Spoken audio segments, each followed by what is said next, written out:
kesempatan untuk bisa tinggal di Mekah dan Madinah itu kebahagiaan luar biasa. Orang-orang Arab tetap lebih memuliakan kota Mekah. Apa yang dilakukan Tuhanmu terhadap pasukan bergajah?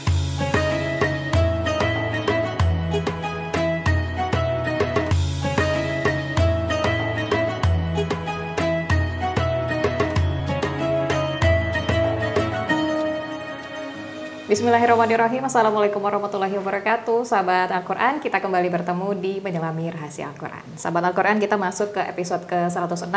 Kita akan membahas mengenai surah Al-Fil, artinya adalah gajah. Kira-kira seperti apa kisah di balik surah Al-Fil, seperti apa juga makna nanti bisa kita petik begitu ya, untuk kita kemudian menjadi refleksi diri begitu di kehidupan kita sehari-hari. Langsung saja kita sudah bersama dengan Ustadz Zamakhsyari Hasbullah Thaib. Assalamualaikum warahmatullahi wabarakatuh, Ustadz. Waalaikumsalam warahmatullahi wabarakatuh. Baik Ustadz, ini surah Al-Fil artinya adalah gajah. Kembali lagi nama hewan begitu ya dijadikan sebuah surah begitu. Ya. Apa kemudian yang menjadi landasan begitu Ustadz, alasan gajah begitu dijadikan nama sebuah surah di Al-Quran? Seperti apa Ustadz? Bismillahirrahmanirrahim. Alhamdulillahirabbil alamin. Wassalatu wassalamu ala asyrafil anbiya'i wal mursalin wa ala alihi wa sahbihi ajma'in. Saudari Widya dan seluruh sahabat Al-Quran, Al-Fil, gajah, salah satu nama atau jenis binatang yang dijadikan Allah sebagai nama-nama surah. Ada Al-Baqarah, ada Al-Ankabut, ada An-Namal, ada An-Nahl, ya, termasuk Al-Fil di sini. Yang menarik, gajah ini sebenarnya bukan binatang yang habitatnya itu di Jazirah Arab, tempat turunnya Al-Quran.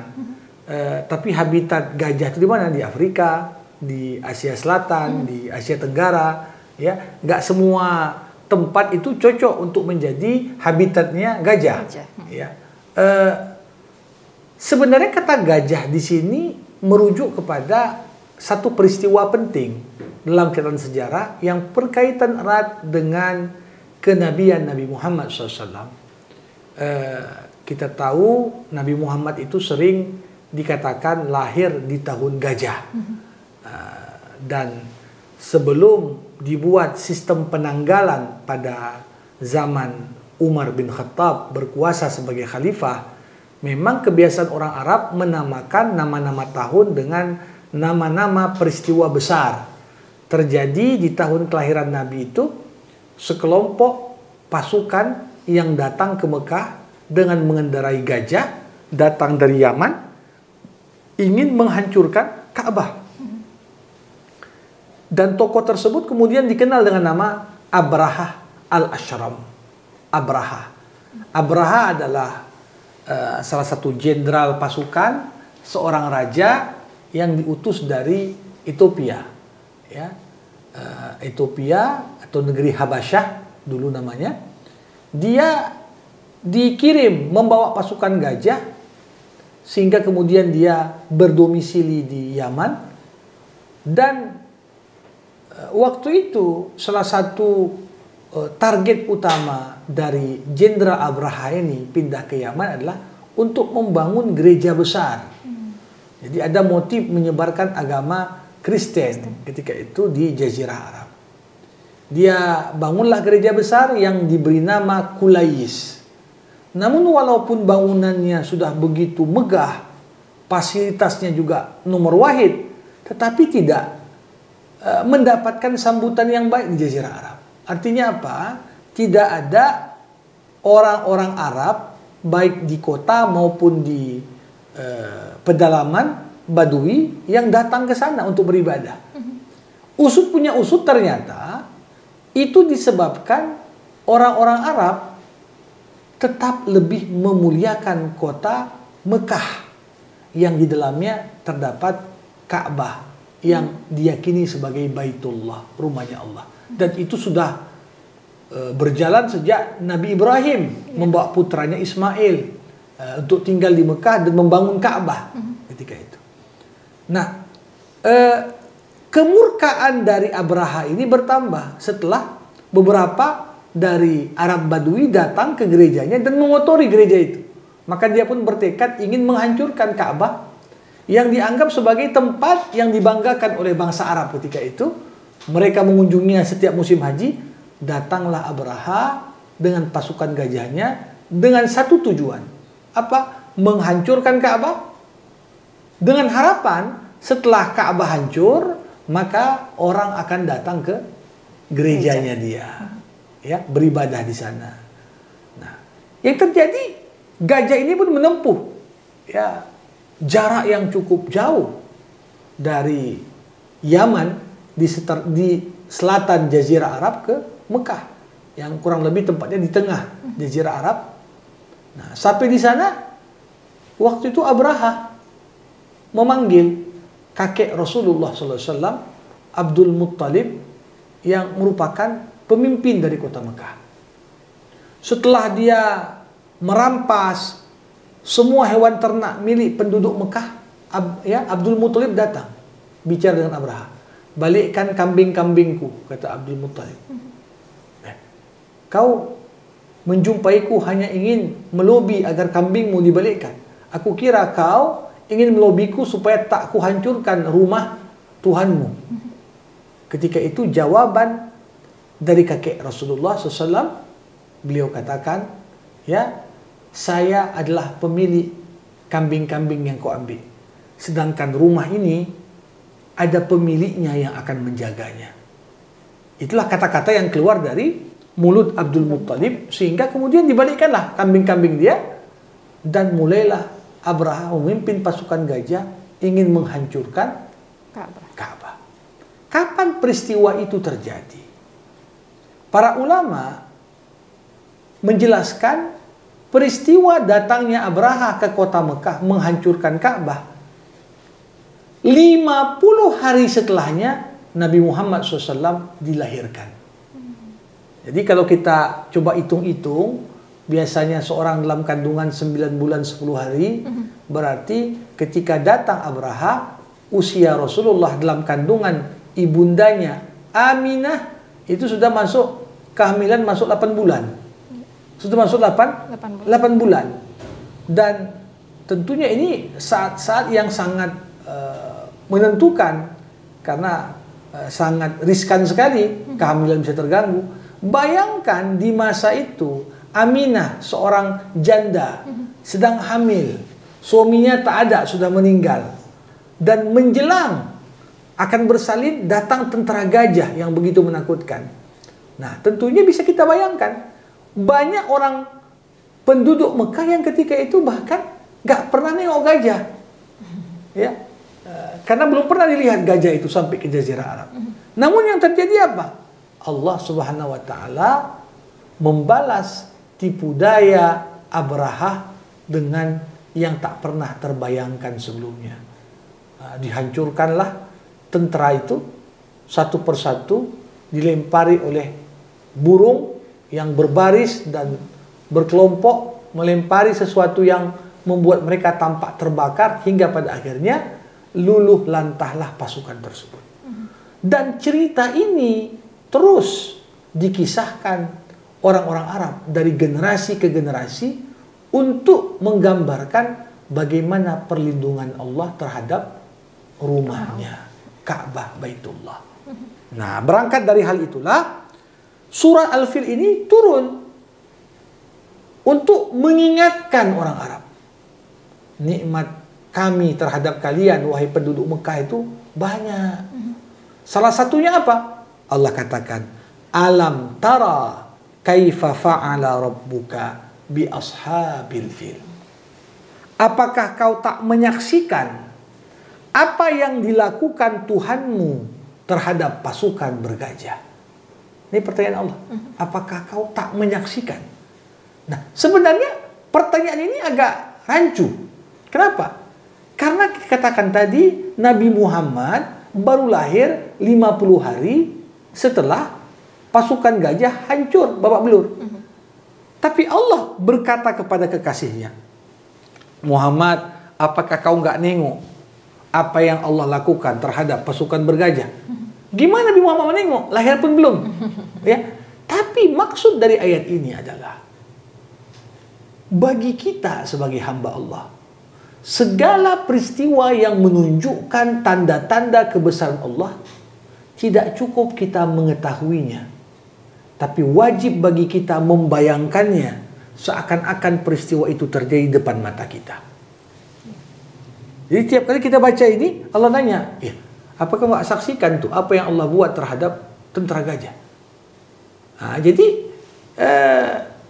dengan kemajuan teknologi sekarang ada multimedia, beda ya, media visual, media suara ya. Ini artinya mendekatkan kita. Kita nggak pernah nengok, tapi coba dibayangkan. Karena dengan membuat penggambaran dan imajinasi tentang peristiwa tersebut yang telah terjadi, betapa besar gambaran Allah itu memiliki tentara dan pasukan yang nggak pernah dibayangkan manusia. Wa ma ya'lamu junuda rabbika illa huwa. Tak ada yang tahu siapa tentara Tuhanmu kecuali Allah. Kadang-kadang nyamuk di tentaranya Allah. Kadang-kadang lalat di tentaranya Allah. Kadang-kadang air tentaranya Allah. Kadang-kadang burung tentaranya Allah. Makanya jangan pernah manusia itu merasa jumawa dan sombong dengan strateginya. Apalagi ketika manusia membuat strategi untuk memerangi agama Allah. Kenapa? Siapa yang berperang melawan Allah berarti dia masuk kepada perang yang pasti dia akan kalah. Wa ma ya'lamu junuda rabbika illa huwa. Jadi Abraha ini orang bodoh. Dikiranya ya sekedar menghancurkan Ka'bah selesai. Dia tak tahu ternyata pemilik Ka'bah adalah pemilik alam semesta yang memberikan kepadanya kekuasaan untuk berkuasa di Yaman.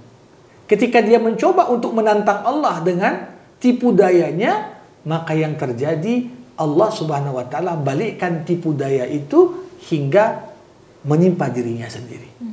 Alam taro kaifa fa'ala rabbuka bi ashabil fil. Tak kau lihat, tak kau saksikan apa yang Allah buat kepada tentara gajah. Alam yaj'al kaidahum fi tadlil. Bukankah Allah telah menjadikan tipu daya mereka itu sia-sia? Ya. Jadi disinilah makna wa makaru wa makarallah. Musuh-musuh Islam membuat makar, membuat konspirasi. Tapi Allah pun buat konspirasi. Ya. Wallahu khairul makirin. Di akhir kisah apa yang terjadi? Konspirasi Allah mengalahkan konspirasi musuhnya. Nah, jadi gajah, ya, binatang yang ada di kota Mekah ketika itu ya nggak akan berani untuk berhadapan langsung dengan gajah. Dikiranya bawa gajah udah selesai perang, ya, karena yang ada unta, kambing, kuda. Mana posisi binatang-binatang itu dibandingkan dengan gajah yang besar dan tenaganya kuat? Tapi ternyata Allah ingin tunjukkan yang kau pakai Abraha adalah makhlukku, makhluk ciptaanku. Kau anggap karena gajah badannya besar sudah menang. Tidak. Aku akan kalahkan konspirasimu dengan tentara yang lebih kecil dari gajah. Apa itu? Burung. Wa arsala alaihim tayran ababil. Bagaimana cara Allah mengalahkan musuhnya? Allah utus kepada tentara gajah burung yang datang berbondong-bondong. Jadi ababil itu bukan nama burungnya. Ababil itu adalah formasi burung yang datang. Ya, berbondong-bondong. Berbondong-bondong. Ya, karena sebagian orang menganggap ababil namanya. Ya. Apa yang dilakukan oleh burung-burung ini? Burung yang banyak dengan formasi yang teratur. Ini menunjukkan ada yang kasih komando. Ya, ada yang kasih komando. Apa yang mereka lakukan? Tarmihim bihijaratin min sijil. Burung-burung ini melempar batu-batu yang terbuat dari tanah liat, yang terbakar. Jadi ini juga sebuah hal yang kalau dalam bahasa akidah disebut irhas. Irhas itu apa? Tanda-tanda satu hal yang luar biasa yang Allah tunjukkan kepada calon seorang nabi. Nabi Muhammad belum lahir. Tapi kenapa Allah lindungi kota Mekah? Itu bagian dari cara Allah melindungi nabi terakhir. Karena kalau sekiranya Mekah jatuh, ibunya ditawan, berarti kan Nabi Muhammad juga ikut tertawan. Allah lindungi kekasihnya, Allah lindungi Nabi Muhammad. Dengan cara apa? Ditunjukkanlah kepada kita peristiwa luar biasa yang nggak pernah terbayang sebelumnya. Burung melempar ya musuh dengan begitu mudah sehingga meluluhlantahkan mereka. Nah, beberapa riwayat mengartikan kata sijil di sini, api yang ada pada batu yang dilempar oleh burung itu, tertulis di dalam batu itu nama siapa yang dituju. Jadi pasukan itu ada berapa jumlahnya, di masing-masing batu sudah ada namanya. Ini kena si fulan, ini kena si fulan. Nah, jadi ini kalau kita lihat, kalau zaman sekarang ada rudal jarak jauh, bisa dikontrol, ya, itu akan menyasar kepada yang disasar saja, tak akan kena yang lain. Ini di atas teknologi yang bisa dibuat manusia. Tarmihim bihijaratin min sijil. Beberapa ulama mencoba menafsirkan kata sijil di sini dengan arti virus. Ya, jadi tentara Abraha itu lulantah bukan artinya burung datang melempar sesuatu kemudian kena, tapi bisa saja burung jadi perantara membawa virus yang kemudian virus itulah yang meluluhlantahkan tentara. Nah, Allahu a'lam, tapi yang jelas pembelajaran terpenting yang bisa kita ambil dari peristiwa ini adalah bagaimana rekayasa Allah selalu mencakup rekayasa manusia. Tidak ada satupun orang yang bisa buat sebuah perencanaan kecuali Allah Maha Kuasa membalikkan perencanaan itu untuk menimpa orang-orang yang berencana jahat terhadapnya. Nah, jadi ini di antara hal yang menarik untuk dikaji. Dan di penutup surah Allah katakan, faja'alahum ka'asfin ma'kul. Allah jadikan tentara-tentara gajah yang nampak hebat, banyak dan berkuasa tadi, kondisi mereka setelah terkena batu yang terbakar, kondisi mereka setelah terkena virus yang berbahaya, sama seperti daun yang dimakan ulat. Kalau daun dimakan ulat artinya banyak bolong-bolong di situ.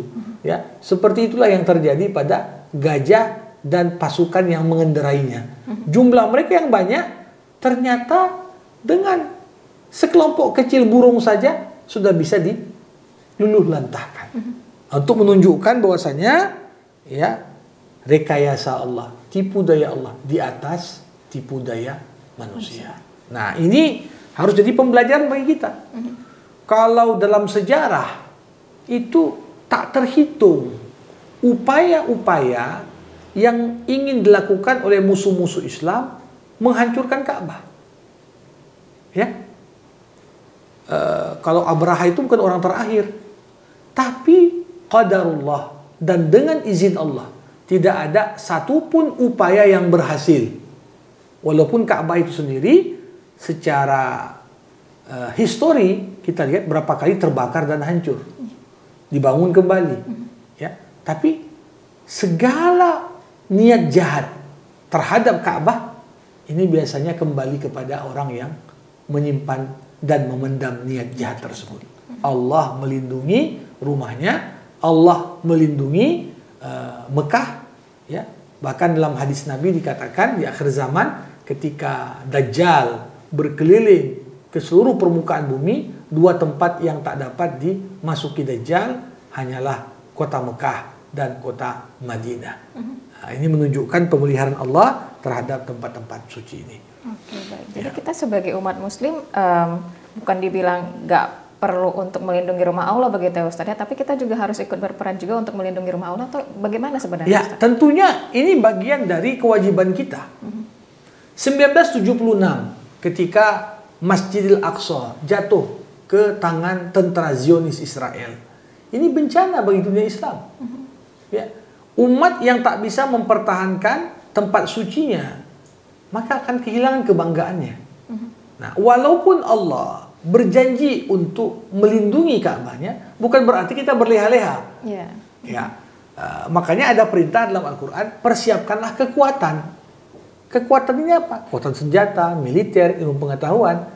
Dan tentunya kewajiban melindungi Ka'bah ini kan bukan hanya bagi yang sekarang menjadikan Mekah dan Madinah wilayah teritorialnya, ya ini kerjaan Arab Saudi, tapi seluruh umat Islam punya tanggung jawab memastikan kedua kota suci ini dalam kondisi baik dan tidak ada musuh yang ingin melakukan niat buruk terhadap dua tempat suci ini. Karena kalau kita lihat begitu masuk batasan wilayah tanah haram, ini non muslim saja tak boleh masuk. Ya, innamal musyrikuna najasun fala yadkhulul masjidil haram ba'da amihim hadza.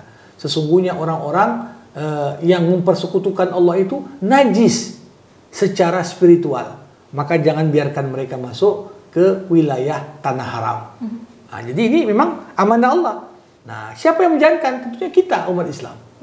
Jangan dibiarkan orang masuk sembarangan saja ke tanah suci. Tanah suci. Oke. Nah, kalau Dajjal tadi Ustadz, ketika nanti Dajjal turun, dia tidak akan bisa menjangkau Mekah dan Madinah begitu ya Ustadz ya.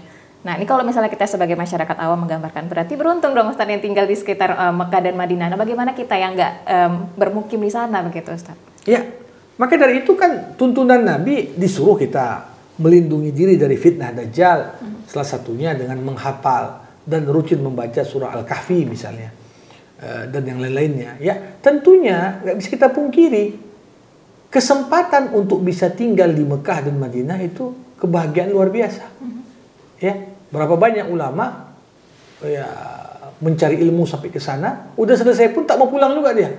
Istilahnya karena mendapatkan kehormatan untuk bisa berada di dua tempat suci ini. Ya, kita saja yang berumroh 10 hari kah atau seminggu kah atau kadang-kadang sebulan selama Ramadan kah, ya udah lama pun di sana tetap ada keinginan untuk balik lagi. Ya, nggak bisa kita pungkiri yang tinggal di sana adalah beruntung. Tapi jangan salah, sebagaimana dia beruntung karena terpelihara, tapi kalau udah tinggal sana masih juga buat dosa yang banyak, maka kecaman untuk mereka juga berkali-kali lipat dibandingkan dengan orang yang berada di luar kedua tempat tersebut.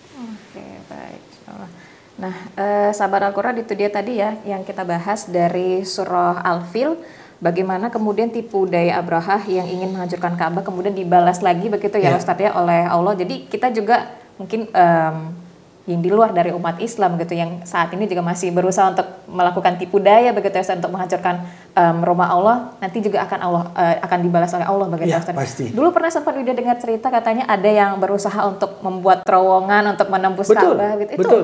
Itu Bahkan tujuannya itu dulu adalah upaya dari dua orang misionari dari Portugis yang masuk menyamar menjadi seorang Muslim.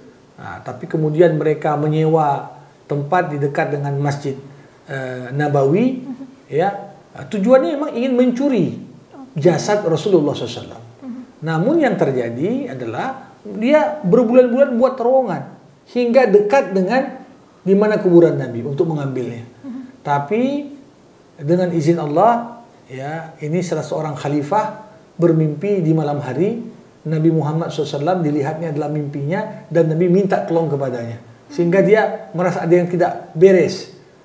Dia pun segera berangkat ke Madinah untuk melihat segala sesuatu. Hingga akhirnya lewat intelijen yang dimilikinya berhasillah digagalkan usaha mencuri jasad Rasulullah tadi. Nah, jadi peristiwa seperti itu banyak. Ya, hingga itu peristiwanya kapan? Di abad ke-20, artinya di abad tidak terlalu jauh dari kita.